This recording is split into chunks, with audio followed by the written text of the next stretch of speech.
بسم اللہ الرحمن الرحیم۔ السلام علیکم دوستو۔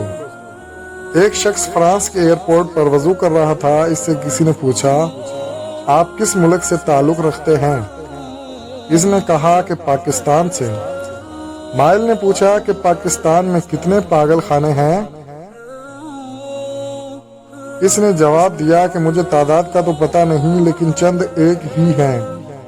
سائل نے کہا، یہاں پر تو بہت زیادہ پاگل خانے ہیں، اور میں یہاں کے ایک پاگل خانے کا ڈاکٹر ہوں۔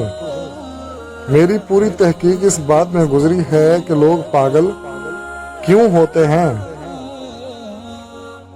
اور پاگل پن سے بچنے کے لیے کیا کیا احتیاطی تدابیر اختیار کرنا ضروری ہے۔ میری تحقیق کے مطابق جہاں اور بہت ساری وجوہات ہیں، ایک وجہ یہ بھی ہے، یہ لوگ اپنی گردن کے پچھلے حصے کو خشک رکھتے ہیں۔ کھچاؤ کی وجہ سے رگوں پر اس کا اثر ہوتا ہے۔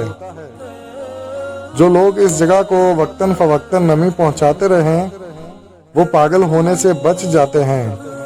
میں نے دیکھا کہ آپ نے ہاتھ پاؤں دھونے کے ساتھ ساتھ گردن کے پیچھے بھی گیلے ہاتھ پھیرے، جس سے مجھے بہت حیرانی ہوئی کہ آپ کو یہ طریقہ کس نے بتایا۔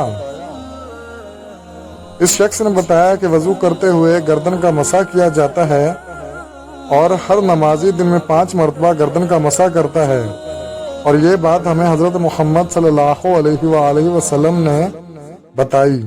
تو ڈاکٹر کہنے لگا، اسی وجہ سے آپ کے ملک میں پاگل بہت کم ہوتے ہیں، اور پاگل خانے بھی کم ہیں۔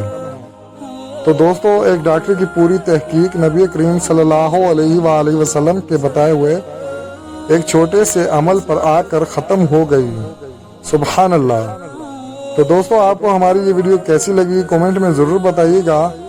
ملتے ہیں اگلی ویڈیو کے ساتھ۔ اپنا بہت سارا خیال رکھیں، خوش رہیں، آباد رہیں، اور خوشیاں بانٹتے رہیں۔ اللہ حافظ، اللہ نگہبان۔